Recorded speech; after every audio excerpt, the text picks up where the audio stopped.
The Dixie Arrows are a pretty interesting site. It's exciting because it is one of the more popular dive sites out here, and it has been frequented by divers for many years. And one of the reasons is because of how much structure there is on the site, and the other is because of its depth. It's only at about 90 feet of water, so it attracts an abundance of life and is it's in very good water, very clear and accessible for the diving community. Historically, it also represents sort of the typical story of the merchant vessel. It was a tanker that was sunk by the U-71, and it was torpedoed off of Cape Hatteras. And there's some excellent photographs of it actually sinking with the smoke billowing out. And so it's one of those things that sort of typifies the Battle of the Atlantic as a merchant loss.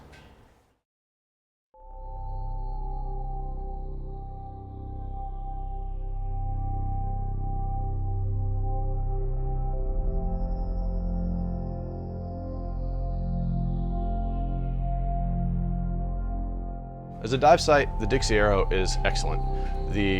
Again, it's relatively contiguous from stem to stern.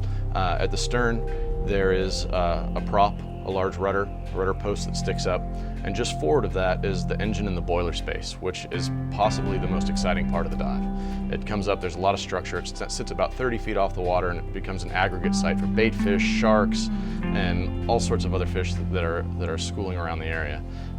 That's probably the most exciting part of the dive.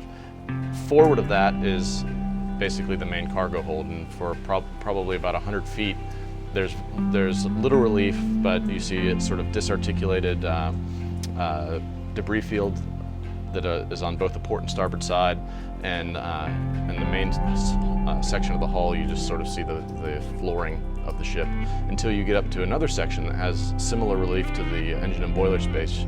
The bow section, the forward bulkhead and the bow are still relatively intact and stand again about 25 feet off the bottom. This is another sort of oasis in the area where there's a large aggregate of marine life and structure.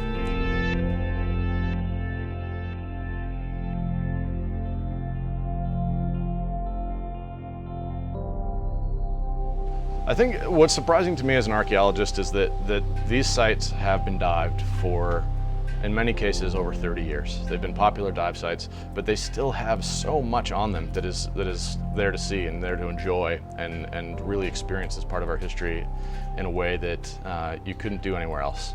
So it's the richness of the sites is what really stands out, and oddly enough, the longer that you stay on the site, the more these things start to sort of pop out at you.